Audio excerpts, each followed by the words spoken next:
Hi guys and welcome back to Rage Gaming. My name is Hollow and today I want to talk about Pokemon Unite, that new MOBA style Pokemon game that came out a few days ago on the Switch and is also coming to mobile later. It's Pokemon's answer to the MOBA genre, which, yeah, that's a bit of a surprise, but sure, why not? MOBAs are generally really hard to get into since they're so in-depth and can take a long time to just reach a point of where you kind of get it, let alone be even good at it. This could be a super casual MOBA to ease people into the genre, or maybe even just a less serious MOBA to play on the side. There is a bit of a market for that. Pokemon Unite tries to be that, and you know what? I think it does a pretty good job. So in short, I think this is a fun, light-hearted, casual take on the MOBA genre that does tick a lot of the boxes, and yeah, it tries something a little bit different. But yeah, here it comes. There's one small problem. It's got pay to win. Does that ruin the game? No. Is it a problem that you need to be aware of?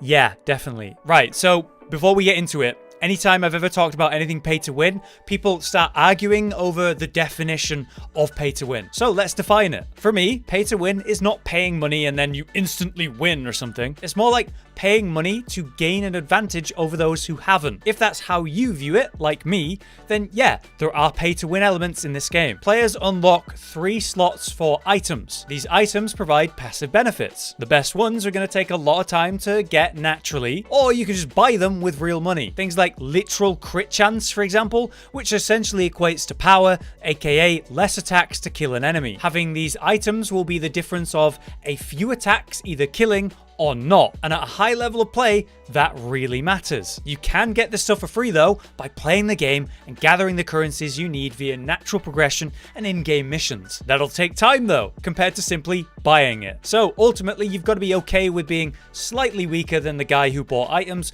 until you earn them through game time and get them yourself. If you aren't okay with that concept and don't want to spend money, well then that's going to be a big problem, I would think. With that explained, let's actually talk about the game. Well, I quite like it, as I said, and I do think it's been a lot of fun to play. A simplified MOBA with only 10-minute matches and some pretty interesting rules that change how it plays out compared to other MOBAs. It does keep it simple so you can jump in and out very easily without a huge time commitment. Right now we can choose between over 20 Pokemon to play as part of a 5-player team against 5 other players. Our goal in this game is to gather orbs and dunk them in the enemy goals until those 10 minutes are up. The team with the highest score is the winner. Makes sense? Super simple. How do we get those orbs? We get them through PvP and PvE, fighting wild Pokemon, which do come in a nice variety, or stealing orbs from enemy players by defeating them. It's unusual in a bit of a key way here. There's no creep or minions that are gonna walk down lanes and fight each other in waves. It's more like there's jungle camps just everywhere. Some of the wild Pokemon will run away as you attack them.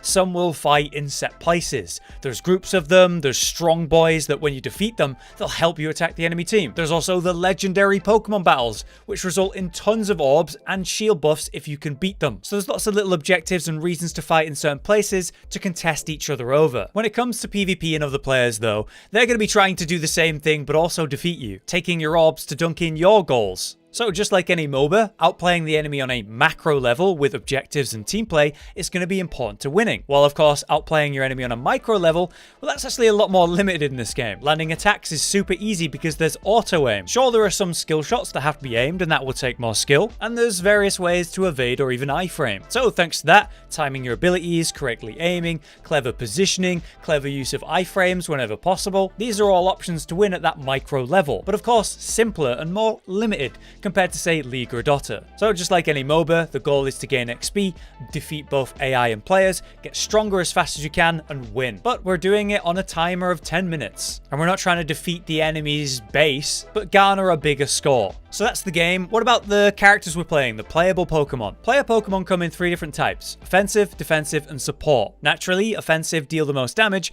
and are very evasive, but they're very squishy. Defensive are great for CC and soaking up hits, and supports are great healers, shielders, and helpers. Each player Pokemon has 3 abilities. There's the 2 basic abilities, and then the ultimate, aka the Unite ability. You can modify the basic abilities while the ultimates seem to stay the same, so modifying our abilities in 2 ways per ability, those are the builds essentially. Unlike the main Pokemon series, we don't actually see any relevance to types, which I think is a real shame. The whole one element is super effective against another, that's not here and plays no role. I guess that makes the game a lot easier to balance, but I think it's a shame shame they didn't work that in a clever way. It feels like a missed opportunity. So far, people are still deciding the meta, who is strong, who isn't, which builds to use, but I don't think it's going to take long since it's all very simple and the builds are as straightforward as A or B. Since there's only like 20 Pokemon to play right now as well, there's huge potential for future updates since the massive roster of Pokemon from the main series will give them a lot to work with. Alright, now some extra little details I should mention. It's of course got ranked and leaderboards for those wanting to take it super serious. It's already in game. It's a Switch game currently, but it's of course coming to mobiles sometime in September,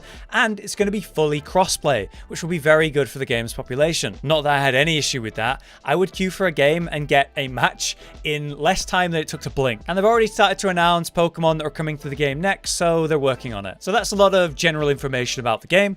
What do you guys think about it? Have you been playing it so far? Are you going to try it? For me, there's a list of pros and cons. It's visually appealing for sure, has that nice Pokemon tie-in, the way you evolve as you level up does feel great, looks good. It's got that huge potential of the huge roster of Pokemon to add to the game, and I found that it ran pretty well on the Switch, and I imagine will do fine on phones as well. Generally, it was super easy to pick up and play, thanks to the super short games of 10 minutes or less, and due to its simple nature, I think it's going to appeal to players who have never tried a MOBA before, maybe because they were scared of the depth of them. Since it's already got ranked and leaderboards, you can take it super serious if you want to, and because it's free and there's going to be crossplay, it's going to be very populated and I imagine for a long time. But it comes with some cons depending on what you want from your games. While it's got a solid casual MOBA style, it is obviously far from in-depth as a game, meaning you could lose interest after you've sunk your teeth in when taking it super serious. If you were hoping to play the game on mobile, as I've said, you will need to wait until September to play that, and obviously this game is not on PC, Xbox, or PlayStation,